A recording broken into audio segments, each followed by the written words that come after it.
નમસ્કાર મિત્રો, job Sarita YouTube channel પર આપ સૌનું ફરીવાર એક નવા વિડીયોમાં હાર્દિક સ્વાગત છે। મિત્રો, આજે આપણે વિડીયોમાં જોવાના છીએ NWDA દ્વારા જે નવી ભરતીની જાહેરાત કરવામાં આવી છે તેની માહિતી વિશે। મિત્રો, આ ભરતીમાં એજ્યુકેશન ક્વોલિફિકેશન છે તે 10 પાસ માંગવામાં આવ્યું છે અને પગારની વાત કરીએ તો 50,000ની આસપાસ સુધી તમને પગાર મળવાપાત્ર રહેશે। આ ભરતી માટે ભાઈઓ અને બહેનો બધા એપ્લાય કરી શકે છે જેમની ઉંમર 18 વર્ષથી લઈને 40 વર્ષ સુધીની હોય। તો મિત્રો, આજે આપણે વિડીયોમાં જોવાના છીએ NWDA દ્વારા જે નવી ભરતીની જાહેરાત કરવામાં આવી છે તેની સંપૂર્ણ માહિતી। જો તમને આ વિડીયો પસંદ આવે તો વિડીયો લાઇક કરજો, શેર કરજો અને આ ચેનલ પર પહેલી વખત આવ્યો હોય તો ચેનલ સબસ્ક્રાઈબ કરી લેજો જેથી આવનાર નવા વિડીયોની માહિતી આપ સુધી પહોંચી શકે। તો હવે આપણે જઈશું NWDA દ્વારા જે નવી ભરતીની જાહેરાત કરવામાં આવી છે તેની ડિટેલ ઉપર સંપૂર્ણ માહિતી મેળવીએ।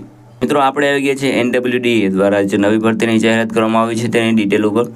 વેકેન્સીનું નામ છે જળ વિભાગ ભરતી 2025। ઓર્ગેનાઇઝેશનનું નામ છે નેશનલ વોટર ડિપાર્ટમેન્ટ એજન્સી એટલે કે NWDA દ્વારા ભરતી છે તે બહાર પાડવામાં આવી છે। પોસ્ટ નેમની વાત કરીએ તો multitasking staff, data entry operator, GIS operator અને ડ્રાઈવર માટેની ભરતી થવાની છે।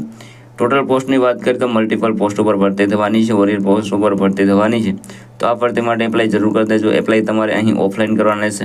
ઓફલાઈન એપ્લિકેશન કરવા માટેનું જે એપ્લિકેશન ફોર્મ છે તે તમને વિડીયોના ડિસ્ક્રિપ્શન મળી જશે, ત્યાં ડાઉનલોડ કરીને તમારે અરજી કરવાની રહેશે। ઓકેન એપ્લાય કોણ એપ્લાય કરી શકે છે તો ઓલ ઇન્ડિયાના મેલ ફિમેલ આ ભરતી માટે એપ્લાય કરી શકે છે અને સેલરી મેળવી શકે છે 19,700 લઈને 25,500 સુધી। એજ લિમિટની વાત કરીએ તો અહીં મિનિમમ તમારા 18 વર્ષે પૂર્ણ થઈ ગયેલા હોવા જોઈએ, મેક્સિમમ તમે 40 વર્ષ સુધી એપ્લાય કરી શકો છો।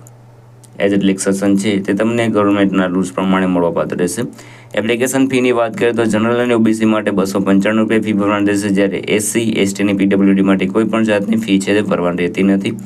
જે ફી છે તે તમારે ડિમાન્ડ ડ્રાફ્ટ દ્વારા પે કરવાની રહેશે। સિલેક્શન પ્રોસેસની વાત કરીએ તો ઇન્ટરવ્યૂ, સ્કિલ ટેસ્ટ, ત્યારબાદ તમારું ડોક્યુમેન્ટ વેરિફિકેશન કરીને તમને જોબ મળશે। એજ્યુકેશન ક્વોલિફિકેશનની વાત કરીએ તો 10 પાસ, 12 પાસ, ગ્રેજ્યુએટ જે પણ તમારી પાસે એજ્યુકેશન ક્વોલિફિકેશન હોય તે પ્રમાણેની પોસ્ટમાં તમે એપ્લાય કરી શકો છો।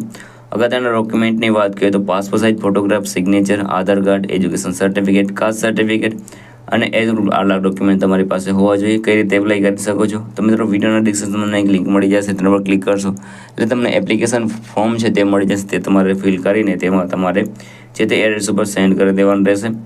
ત્યારબાદ ફી ભરીને તમારે તમારું એપ્લિકેશન છે તે કન્ફર્મ કરવાનું રહેશે। અગત્યની તારીખોની વાત કરીએ તો online starting date already start થઈ ગયું છે, તમે આજે જ એપ્લાય કરી શકો છો। લાસ્ટ ડેટની વાત કરીએ તો 30 જુલાઈ સુધી તમે આ ભરતી માટે એપ્લાય કરી શકો છો। અગત્યની લિંકની વાત કરીએ તો જે એપ્લાય કરવા માટેનું ફોર્મ છે તે તમને વિડીયોના ડિસ્ક્રિપ્શનમાં મળી જશે, અહીં ક્લિક કરીને વિડીયોના ડિસ્ક્રિપ્શનમાં મળી જશે, ત્યાં તમે ડાઉનલોડ કરીને એપ્લાય કરી શકો છો। તો મિત્રો, આ હતું આજે નોટિફિકેશન। જો તમને આ વિડીયો પસંદ આવે તો વિડીયો લાઇક કરજો, શેર કરજો અને આ ચેનલ પર પહેલી વખત આવ્યો હોય તો ચેનલ સબસ્ક્રાઈબ કરી લેજો જેથી આવનાર નવા વિડીયોની માહિતી આપ સુધી પહોંચી શકે। તો આ સાથે આજનો વિડીયો પૂરો કરું છું। મળીએ નવા વિડીયોમાં નવી ભરતી સાથે। જય હિન્દ, જય ભારત।